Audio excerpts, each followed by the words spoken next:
You just saw the graphics, so you know it is time for Kids Under Construction with parenting journalist and author Donna Tatro. She's joining us from Los Angeles via Zoom, and today we have a very special guest and friend of Donna's, educational psychologist and child author, Dr. Michelle Borda. So thanks so much to both of you for being here with us. On Monday, we talked about Thrivers and Dr. Borda's book, Thrivers, the surprising reason why some kids struggle and others shine. So, Doctor, let's start with you. You've worked with kids for a very long time and say that you've never been more worried than now about our current generation. So why is that, and why did you decide to write this book? Well, first of all, congratulations. We are raising the smartest generation on record. They're clearly loved, but the problem is we already knew prior to the pandemic that 1 in 5 was suffering from a mental health disorder. As a result, our kids are ill-prepared to handle what now became adversity, and it's why we need to kind of reset our parenting so we can really do help our kids thrive.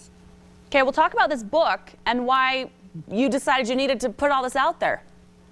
Well, what I began to do is realize that science is on our side, that thrivers are made, not born. It's not a matter of IQ, it's teachable. So I started to comb all of the research on science. It's absolutely amazing, Emily. We discovered that longitudinal studies forever say real thrivers are really comprised of skills, a skill set, not knowledge, but a different skill set. It's teachable. And what I do in Thrivers is each chapter is one of those critical 7 most essential skill sets that are going to help our kids handle now and later. So, Dr. Borda, how do you define a thriver? I mean, what makes a kid a thriver, and what are those 7 characteristics that set them apart? There are 7. Number 1 is confidence. It's a kid who thinks who, not what. He understands who he is. He's got a strong knowledge of his own awareness of his strengths. Second is empathy. Empathetic kids think we, not me. As a result, they're really more likely to connect with others, and connection, Emily, plays a huge role in our children's health and well-being. They're so lonely right now due to the pandemic. Third is self-control. A thriver is able to put the brakes on their impulses, and they've got some skills that help them keep that stress down. Then comes integrity, so they have a strong moral code that when push comes to shove, they know what they stand for.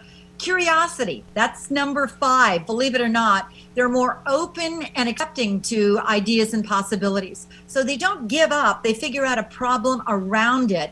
6 is the perseverance. They keep on going without the gold stars. They keep truncating through. But 7, I think, is probably what we're all really aiming for. And that's a child who's more optimistic and hopeful about life. Every one of those is teachable. And that's the best part about the news about Thrivers. We can do this. And how can busy parents really adopt everything that you're talking about in the book? I mean, this is hard. How do you nurture this? We nurture it by just being intentional. The first thing is, once we realize that this thing is teachable, that we can make a difference on how our children are more resilient, the first thing is we go to understanding who our children are. Maybe during the next week, watch your child with an index card in front of you and figure out what he gravitates towards, what he's more interested in. And there becomes your new parenting plan. The second thing I'd say is let's help our children learn to manage stress. If we can do anything during this pandemic is watch each child and help them learn what their stress signs are before the meltdown or the irritability. And it could be that some kids, they hold their hands in a little fist, or other kids, they start to grind their teeth.